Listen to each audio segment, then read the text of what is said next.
অনুরাগী ছোঁয়ার আগামী পর্বে দেখা যায় দীপা সূর্যকে বারবার বলতে থাকে, ডাক্তারবাবু আমি কিন্তু জানি না, সত্যি করে বলছি সোনা কোথায় আছে আমি জানি না। আমার মনে হয় ও বড় কোনো বিপদে আছে, আমাদের আগে ওকে খুঁজতে হবে। এদিকে সূর্য তো বারবার দীপার কাছে হাত জোড় করতেই থাকে, অন্যদিকে দীপাও একই কথা বলতে থাকে। এক পর্যায়ে এভাবে চলতে থাকে, পুলিশ অফিসাররা চলে আসে এবং আসলেই সূর্য তাদেরকে বলে দীপার কাছ থেকেই সবটা শুনে নিন, দীপাই আমার মেয়েকে লুকিয়ে রেখেছে।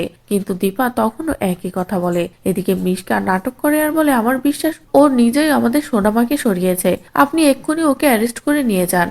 যেটা শুনে অফিসাররা দীপাকে অ্যারেস্ট করে নিয়ে চলে যায়। এদিকে সোনা গাড়ির ভিতরে অস্থির হয়ে ওঠে। সোনা বলে যে আমাকে কোথায় নিয়ে যাচ্ছ বলে কান্নাকাটি করে আর বলে আমি আমার ফুল মায়ের কাছে যাব। এমনকি গাড়িতে থাকা বাকি সবাইকে মারধর করাও শুরু করে, তবে তারা উল্টো সোনার উপরে চিৎকার করে। এদিকে রূপা বাইরে বেরিয়ে নিজের মাকে না পেয়ে কি করবে ভেবে পায় না।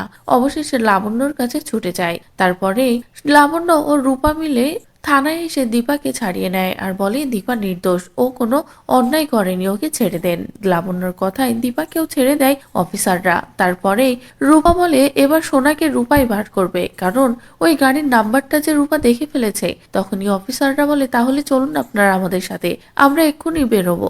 বলেই সকলে সোনাকে খুঁজতে বার হয়। এদিকে গুন্ডাগুলো সোনাকে নিয়ে গিয়ে সোনাকে অনেক কিছু দিয়ে শান্ত করার চেষ্টা করে, কিন্তু কোনোভাবেই শান্ত হয় না সোনা। এদিকে মিশকাও ঠিক সেখানেই পৌঁছায়। সোনা ভিতরে আটকা থাকে, কিন্তু দরজার ফাঁক দিয়ে যখনই বাইরে তাকায় তখনই মিশকার আংটি, মিশকার শাড়ি সবটাই দেখে ফেলে সোনা আর বলে এই আংটিটা কার, যেটা ভেবে তো সোনা অস্থির হয়ে ওঠে। এদিকে দীপারাও ঠিক তখনই সেখানে পৌঁছে যায়। সূর্যও সেখানে পৌঁছায়। দীপাকে দেখে রাগারাগি করলে তখনই রূপা বলে আমি দেখেছি তো সোনাকে কারা নিয়ে এসেছে, তাই তাদের কাছ থেকে সোনাকে নিতে এসেছি।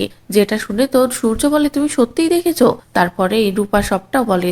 এরপরে সূর্য ও দীপা মিলে সোনাকে উদ্ধার করে যখনই বেরোতে যাবে তখনই গুন্ডাগুলো সোনা রূপা দুজনকেই আটক করে এবং দীপাকে আঘাত করলে দীপা সূর্যের কাছে গিয়ে পড়ে। তখনই সূর্য দীপাকে আগলে নেয় আর বলে আমার স্ত্রী এবং আমার দুই সন্তান, ওদের যদি কিছু হয় তাহলে আমি এক্ষুনি তোমাদের এখানে শেষ করে দেব, তোমরা ভাবতেও পারছো না তোমাদেরকে আমি কি করতে পারি।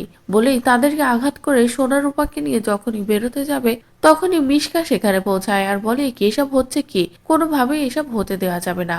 বলে হঠাৎই সেখানের কারেন্টটা অফ হয়ে যায়। তারপরে যখনই কারেন্ট আসে তখনই সবাই দেখে যে সোনা নেই। সোনাকে না পেয়ে সকলে আবার অস্থির হয়ে যায়। এদিকে মিশকা তো সোনাকে আবারও নিয়ে চলে যায়। তো বন্ধুরা, দীপা ও সূর্য সোনাকে পেয়ে আবারও হারালো। তাহলে কি মিশকা এবার সোনাকে শেষ করবে, নাকি দীপা ঠিকই সোনাকে বাঁচিয়ে নেবে?